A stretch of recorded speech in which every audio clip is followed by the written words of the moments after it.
Boa noite, igreja. Quero saudá-los com a graça e a paz de nosso Senhor Jesus.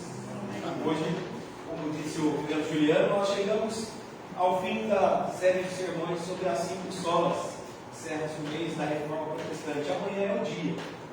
E relembrando, por que foi 31 de outubro de 1517, lá em Wittenberg, na Catedral de Wittenberg, que Lutero afixou as 95 teses? Porque era um dia legal, bacana, ou ele estava combatendo o dia das bruxas? Não, de maneira alguma. Lutero foi muito usado por Deus, porque nas vésperas do dia 31, era a véspera do dia de Todos os Santos e posteriormente o dia de finados. Então a cidade estaria polvorosa, estaria toda ali para cultuar mortos e fazer festas pagãs. E aí ele deixou na abadia de Wittenberg as 95 teses como um protesto. E Lutero nunca teve a vontade de sair da igreja. Não era esse o propósito dele, era reformar a igreja. E hoje nós chegamos então ao fim da série de sermões. E há uma frase que eu acho que você, como todo bom presbiteriano, como cristão, já deve ter ouvido: igreja reformada sempre se reformando.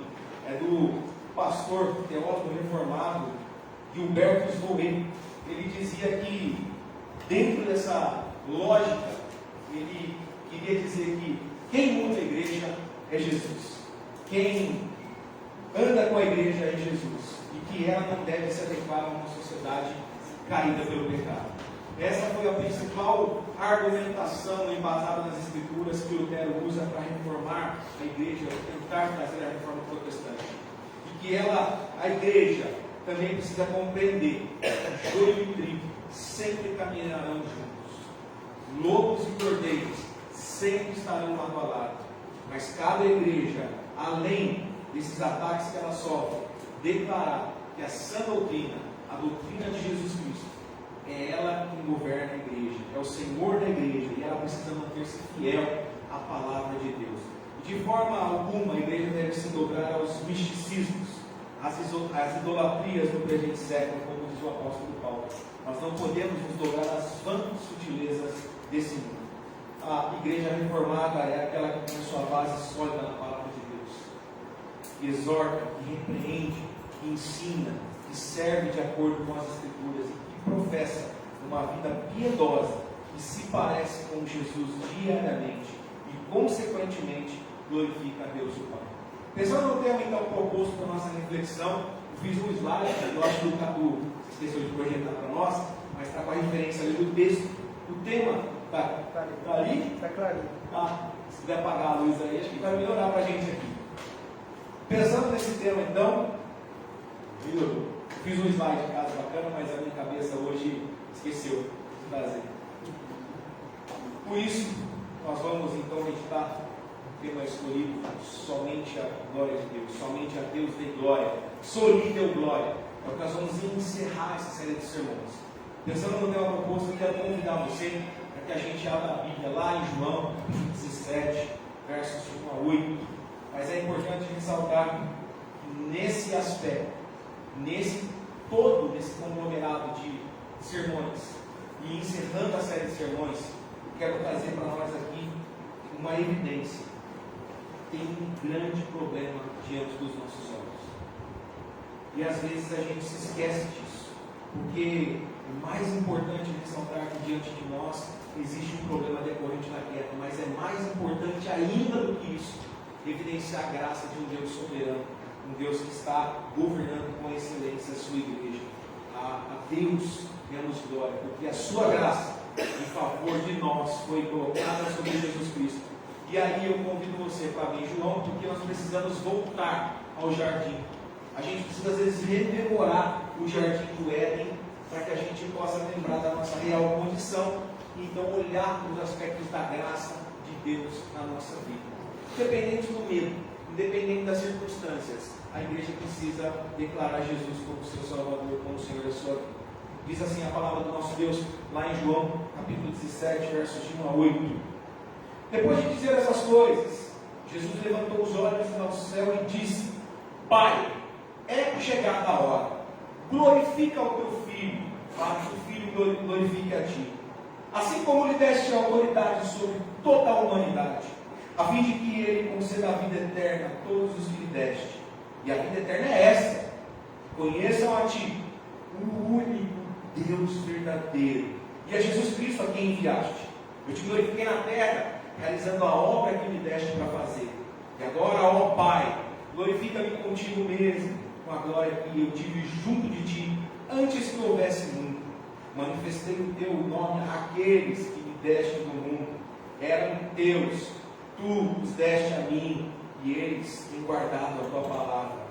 Agora eles reconhecem que todas as coisas que me tens dado provém de Ti, porque eu lhes tenho transmitido as palavras que me deste, e eles as receberam verdadeiramente, reconheceram que saí de Ti e creram que Tu me enviaste. A reflexão nessa noite é breve, eu prometo, mas eu quero aqui evidenciar um problema. E você vai perguntar: nossa, ele leu o texto de João, mas não entrou em João. Eu não fugi do texto, isso foi proposital, para mostrar a unicidade de Deus. Nós não podemos, nesse momento, ter um sermão que fale somente de forma horizontal, de homem para homem. Nosso sermão, a nossa mensagem, ela precisa vir do céu. E por isso nós precisamos nos reconciliar com Deus, que nós ainda não o fizemos. É por isso que nós precisamos ter mensagens cristológicas, como nós temos tido. Esses sermões precisam ser de forma vertical, porque é tudo para a glória de Deus. Pensando nesse tema, da mesma maneira que nos tempos bíblicos, os tempos da reforma protestante, nós vemos o pecado desgraçando a humanidade. Fez com que a humanidade se desviasse do Senhor. Fez com que a humanidade desviasse os olhos de Yahvé, do Senhor Criador. E o coração, e dessa forma, a criação começa a glorificar outras coisas. Primeiramente, a criação começa a glorificar ela mesma. Começou a exaltar a sua própria capacidade de criar coisas, a sua própria capacidade de resolver coisas, de contestar coisas, pessoas e lugares. A frase de João Calvino, ela se encaixa perfeitamente em nossos dias. João Calvino dizia assim: o coração do homem é uma fábrica de ídolos. O meu coração, o seu coração é uma fábrica de ídolos. E para facilitar o nosso entendimento sobre o tema glória somente a Deus, é preciso, como eu disse anteriormente, voltarmos ao Antigo Testamento e trazer algumas coisas na nossa mente. Ao longo da história, o homem se distancia de Deus, e isso é um processo gradual. Não foi do dia para a noite, foi gradual. O homem, por ser uma criatura relacional, feita pelo próprio Senhor, pelo Deus, ele foi feito para se relacionar primeiramente com o Senhor e depois com a própria criação. Mas o foco agora, na queda de Adão e de Eva, fica distorcido. E esse homem passa então a errar o alvo que deveria ser somente prestar culto, glorificar, amar de todo o seu coração o Senhor Deus, o Criador de todas as coisas. E esse ser criado começou a prestar culto a deuses do seu imaginário, agora dentro do seu coração, dando glórias a esses deuses pagãos. O coração da criatura agora virou uma fábrica de ídolos. Um coração agora que depende de imagens de escultura, depende de patuás, depende de pedrinhas, depende de santinhos, depende de galinhos, depende de coisas abençoadas pelas mãos humanas para se sentir seguro. E então, lutérios e reformadores veem toda essa desgraceira dentro da igreja. A igreja católica, que então era católica, porque católica assim tem o sentido de universal. Então ele se levanta para falar em nome do Senhor e combate isso.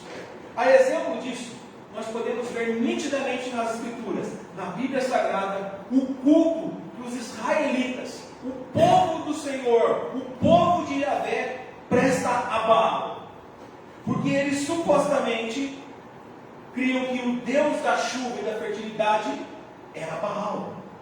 O culto que o povo prestava a Baal envolvia oferendas, prostituição e mutilação. Em Números 25, versículos de 1 a 3, diz assim: quando Israel estava em Sitim, o povo começou a prostituir-se com as filhas dos moabitas. Estas convidaram o povo aos sacrifícios oferecidos aos seus deuses. E o povo comeu a carne dos sacrifícios e adorou deuses dessas mulheres. Assim, quando Israel se juntou ao culto de Baal Peor, a ira do Senhor se acendeu contra Israel.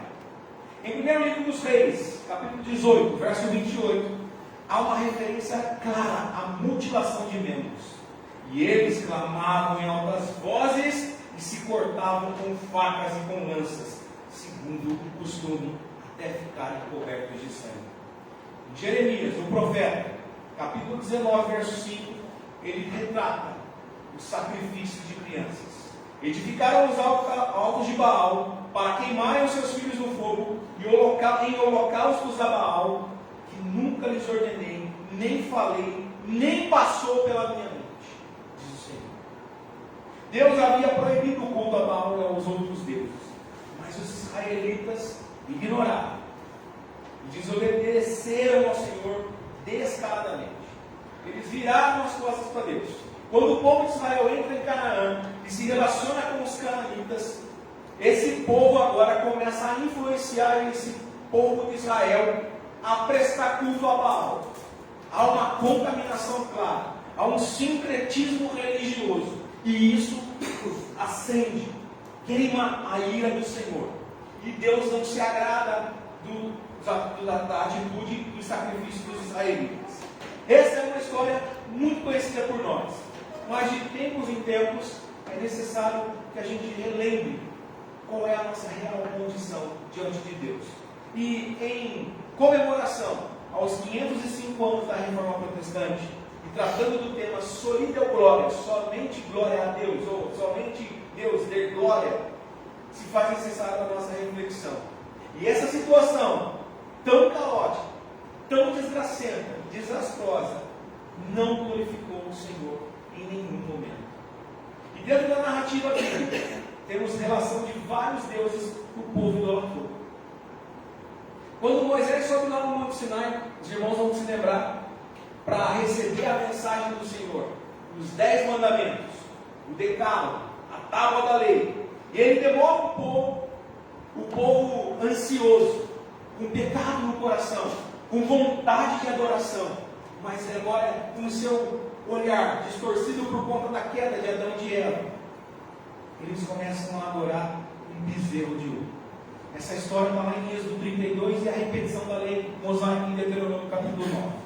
Percebam que o povo não era de todo ignorante, sabia que existia um Deus, sabia que existia alguém superior a eles, um Criador, mas o patriarca se demora um pouco, então o povo fica numa ânsia de adoração, não espera para adorar de forma certa o Deus certo, e começa a prática da idolatria, começa a adorar um bezerro de ouro feito por mãos humanas, como se representasse a salvação de Israel, porque o patriarca já havia instruído eles: olha, espera um pouco, o Senhor irá falar conosco, eu vou subir, esperem aqui. Mas o povo desobedeceu primeiramente a palavra do Senhor. Na repetição da lei, Moisés faz uma exortação ao povo sobre o comportamento que eles deveriam ter diante do Senhor, o Criador, e eles não têm esse comportamento.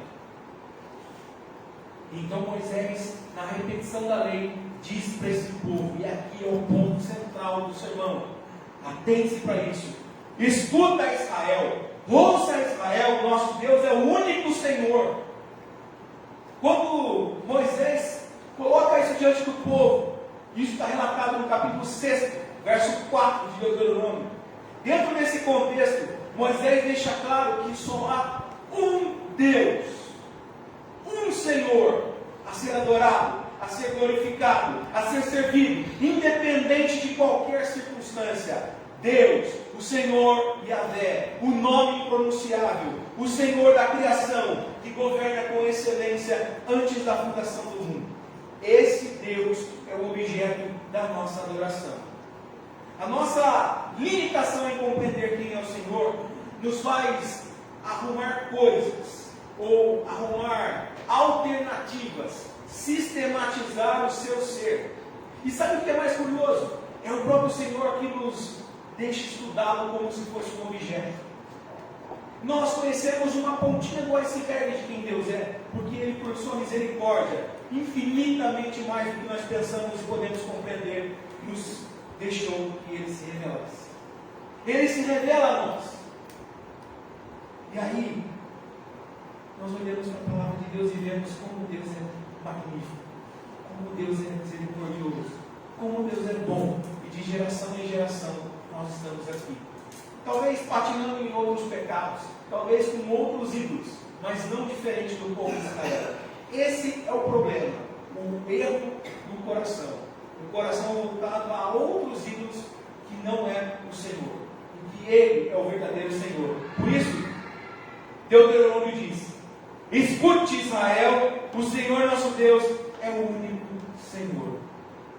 O reverendo Paulo Anglada, um pastor presbiteriano já falecido no ano de 2019, no seu livro Soli Deo Glória, somente a Deus, glória somente a Deus, ele diz assim: o Deus que a Bíblia apresenta não tem nada a ver com alguma coisa, ideia, ideal, força ou qualquer outra ideia vaga e etérea, ou seja, não tem nada com essa relação volátil que muda de caráter, fruto de raciocínios vãos e corações obscurecidos pelo engano do pecado. O Deus das Escrituras é um ser pessoal, espiritual e moral. É um ser que não pode ser definido nem plenamente conhecido, visto que não é criado. É um ser autoexistente, independente, a causa não criada de todas as coisas, mas se revela dos céus. Um ser imanente, onipresente, mas também transcendente, portanto, inconfundível com o universo. O que ele resumiu aqui, em miúdos, é que o Senhor Deus não pode ser comparado com nada feito por mãos humanas. Enquanto o nosso coração, irmãos, não compreender quem é esse Deus, o único Deus que nós devemos prestar culto e dar glórias continuamente, infelizmente, o nosso coração glorificará todos os ídolos que ele vai fabricar. Nosso coração, enquanto não compreender quem Deus é, na sua essência, o seu caráter, o Deus majestoso, misericordioso e justo, nós vamos adorar outros ídolos. Isso é fato. E aqui sim nós temos um grande problema. O problema de um coração disposto a amar, a adorar, mas que vez ou outra, ou quase sempre, erra o alvo da verdadeira adoração. E entendendo isso, agora nós vamos nos atentar para o Evangelho de João. E no nosso enfoque será sobre o verso número 3. Em João 17, verso 3, Jesus diz assim: e a vida eterna é essa, que conheçam a Ti, o único Deus verdadeiro, e a Jesus Cristo, a quem enviaste. De forma rápida, de forma automática, a gente logicamente se lembra do texto de Deuteronômio capítulo 6, verso 4. E isso precisa ser muito claro para nós, porque não dá para a gente adorar, não dá para a gente cultuar outro Deus que não seja o próprio Senhor da criação. O povo que adorou a Baal, o povo que adorou a bezerro de ouro, sofreu grandes consequências. Mas a palavra final do juízo de Deus não foi peso para o resto daquela nação. E nós vemos uma nação que a adoração só se torna legítima quando conhece de fato quem Deus é. É essa adoração que nós precisamos cultivar. É essa adoração que nós precisamos colocar no nosso coração, mas não pelos nossos méritos. Há uma responsabilidade nossa em querer adorar o Senhor, mas primeiramente é o Santo Espírito de Deus que vai causar essa vontade em nós. Portanto, nós devemos andar dependentes do Espírito Santo na nossa caminhada. O responsável por nós sermos idólatras e lutarmos contra isso é o pecado. E Deus, sendo misericordioso conosco e ciente da nossa fragilidade, Ele mostra a sua graça perante nós, sobre nós e por nós. E quando nós lemos o capítulo 17 de João, nós podemos ver claramente graça, bondade e amor de Deus apresentado e aplicado em nós. No verso 1, quando Jesus diz: glorifica o teu Filho, para que o Filho glorifique a ti. Nós percebemos nessa afirmação que o Pai e o Filho são inconfundíveis, ainda que com papéis diferentes. O Criador e o Salvador, mas um alinhado com o outro. Talvez isso seja um pouco difícil de nós compreendermos, mas glorifica o teu filho, para que o filho glorifique a ti. E o desejo que Jesus expressa está totalmente ligado ao Pai. Novamente, repare o verso 3: o único Deus verdadeiro e a Jesus Cristo, a quem enviaste. Nós só iremos dar glória somente a Deus, se o Filho, por sua graça, se apresentar a nós. E quando Jesus se apresenta a nós, Ele muda toda a nossa condição.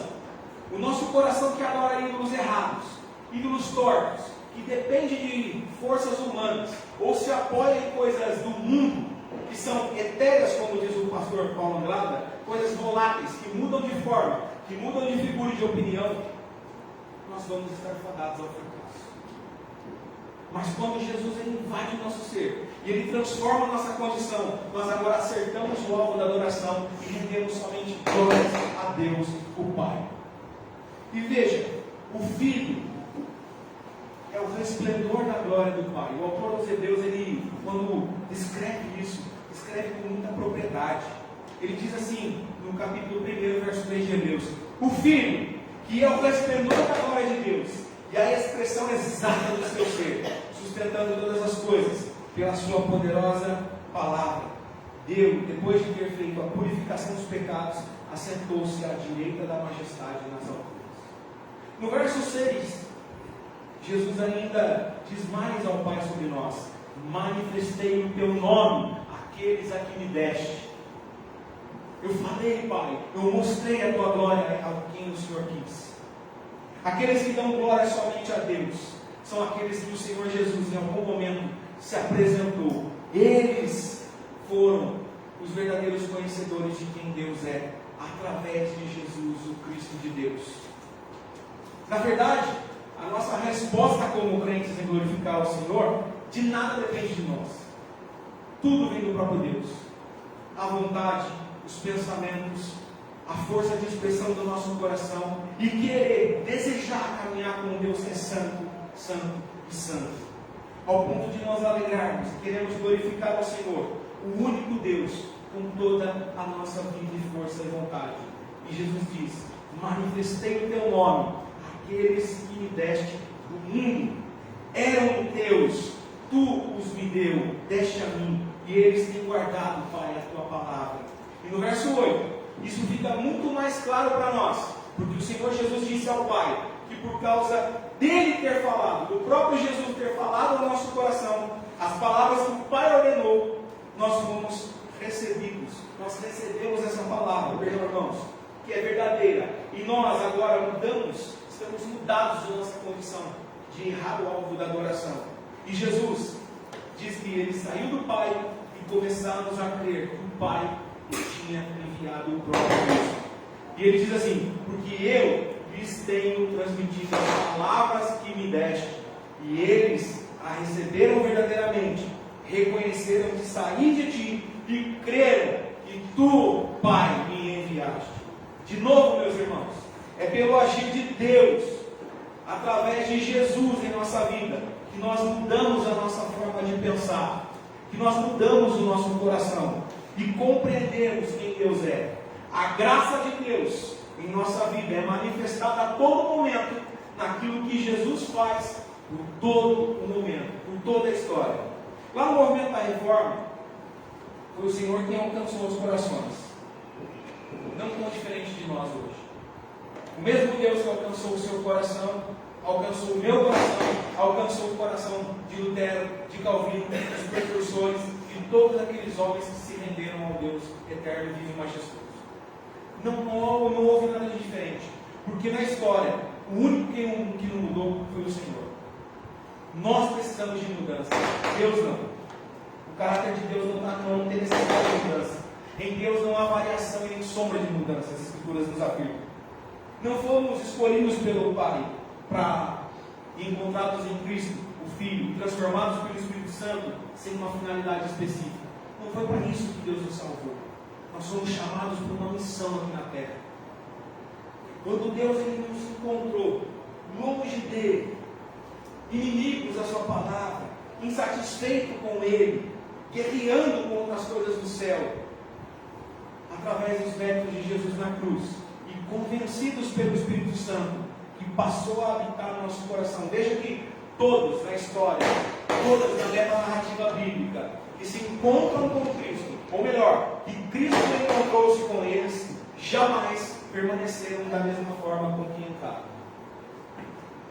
É fato. Na escola dominical nós estamos estudando o livro de Atos, e nós vemos a narrativa contando os personagens, e cada um deles que se encontra com Jesus sai diferente, sai transformado, sai totalmente regenerado, ainda que lutando contra pecados, mas agora começam a professar quem Deus é, quem Cristo é, a obra vicária de Cristo na cruz. E essas vidas transformadas começam então a glorificar o Pai, a transformar diariamente os seus pensamentos e os seus corações, não pela vontade deles, mas porque o Santo Espírito de Deus passa a habitar ali dentro, que começou a fazer a obra e vai terminar até o dia de Jesus. Assim vai continuar comigo, assim vai continuar com vocês, assim vai continuar com a igreja do Senhor por toda a face da terra, até o grande dia da volta de Cristo. Nós somos chamados por uma missão aqui na terra. E qual é a missão principal da igreja? Segundo o apóstolo Pedro, a missão principal da igreja é a capacitação dos santos, não aqueles que não pecam, mas aqueles que lutam contra os seus pecados, para que possam juntos entoar louvores de um sincero coração, de lábios purificados, capacitados pelo poder do Santo Espírito para uma missão na terra. Primeira missão é levar as boas novas do Evangelho. Isso é uma missão que nos foi dada por Jesus. Ide por todo mundo, façam discípulos e batizem em nome do Pai, do Filho e do Espírito Santo. Isso está em Mateus 28, na grande comissão. Os evangelhos vão relatar isso para nós. Mas em resposta ao que o Senhor, ao longo da história, em resposta a que esse Deus maravilhoso tem feito por nós, e através de nós, como igreja, como povo de Deus, nós somos agora capacitados pelo próprio Senhor, pelo próprio Deus. Nós devemos deixar de lado todos os ídolos do nosso coração, todos os falsos deuses, tudo aquilo que não agrega conhecimento da sombra do Senhor, tudo aquilo que nos distancia de Jesus Cristo, tudo aquilo que fere o caráter de Deus, tudo aquilo que faz o Santo Espírito se apagar dentro de nós. Quando nós somos encontrados pelo próprio Cristo, na derrotada do pecado, terras arrasadas pelo pecado, um solo arrebentado pelo pecado que é o nosso coração, antes do nosso encontro real e genuíno com Cristo, nós vamos partir para tudo que é tipo de ídolo. Nós vamos acender vela, nós vamos cultuar ídolos pagãos, nós vamos sacrificar crianças a Moloque, nós vamos adorar Baal, nós vamos queimar coisas, vamos fazer rituais que são nojentos aos olhos do Senhor. Há uma passagem em Malaquias que o Senhor não está se agradando do sacrifício do povo de Israel. Se você olhar para Malaquias 2 e 3, ele vai dizer ali, falando na mensagem do Senhor para Israel, Malaquias está ordenando o povo repensar o modo de adorar o Senhor. E a palavra que a gente encontra lá é muito pesada, porque o Senhor diz assim para Malaquias e fala para o povo: fala para esse povo, eu tenho vontade, não se escandalize, está na Bíblia, eu tenho vontade de pegar as fezes dos animais que eles estão sacrificando em mim, para mim, e jogar na cara deles. Eu estou enojado desse tipo de ritual. Esse povo está adorando a mim e está adorando a todo mundo. E eu sou um Deus que não divide glória com ninguém. Está lá em Malaquias, se você for lá, o último profeta do Antigo Testamento, você vai encontrar essas verdades lá. Pode ir lá.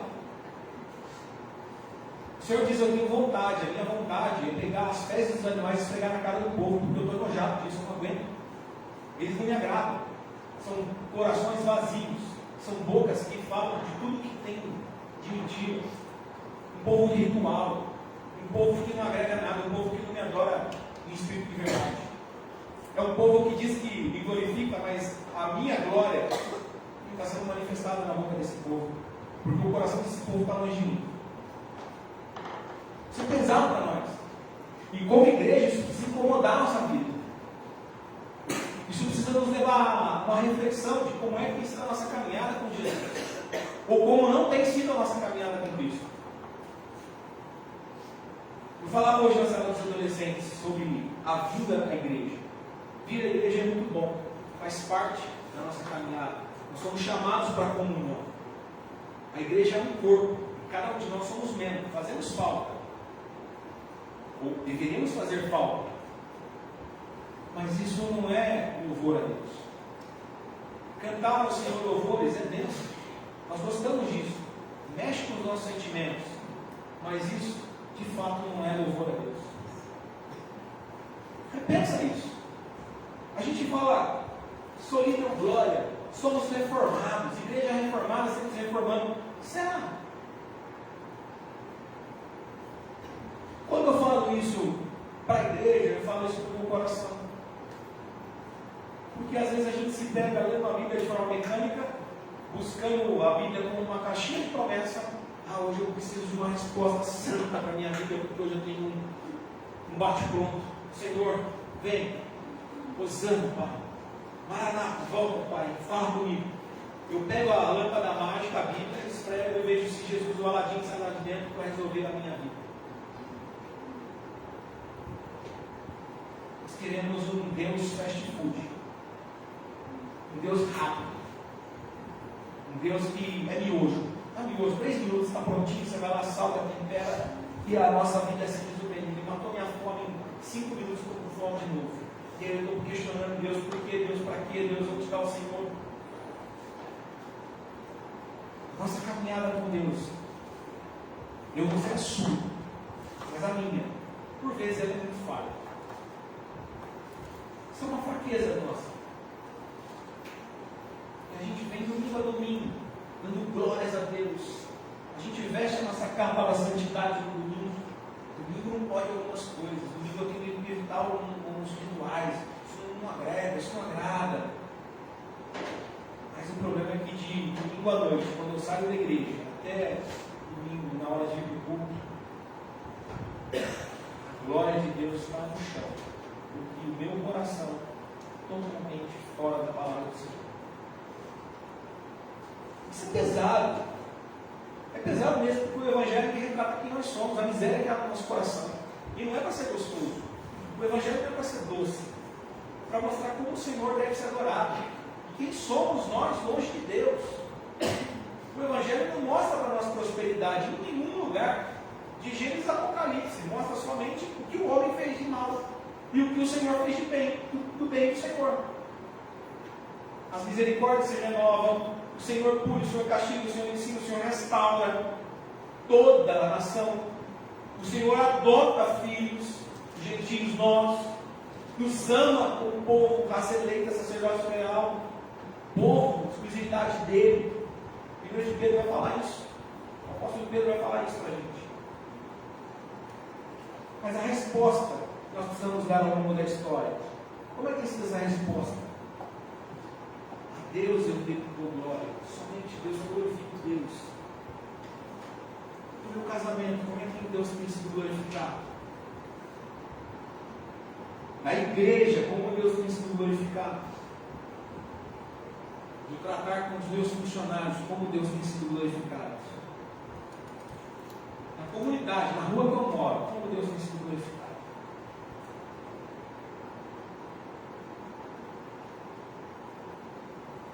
Porque a história bíblica ela não é uma história qualquer. Ela não é uma história que está no livro que a gente estuda na escola. É a história da redenção.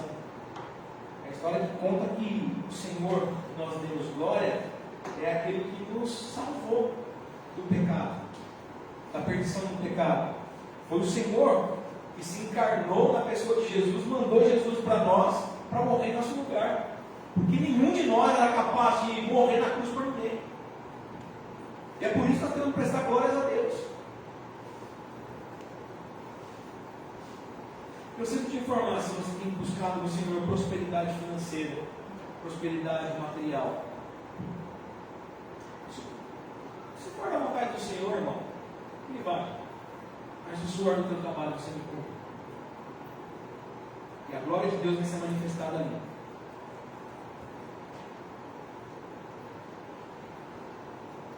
Na criação dos seus filhos, no seu relacionamento, na rede social, no ônibus que você pega,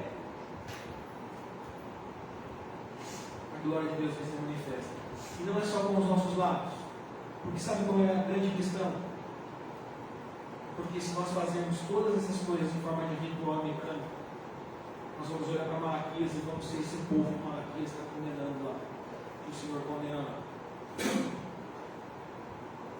E a grande verdade é que em João 17, verso 3, o único Deus verdadeiro e é Jesus Cristo que me enviaste, para que nós conheçamos esse Deus maravilhoso, o Cristo, o Redentor, o encarnado, Deus de Deus, luz de luz. A confissão de fé fala isso, a Bíblia fala isso, aquele que pagou um alto preço em nosso favor, por isso sou lhe deu glória.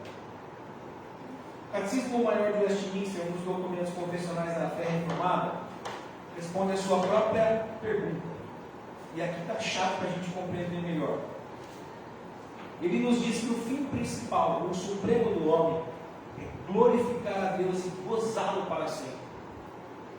Às vezes a gente tem essa pergunta de bate-pronto, talvez seja a única que a gente não se esquece. Que é a primeira: qual o fim principal do homem?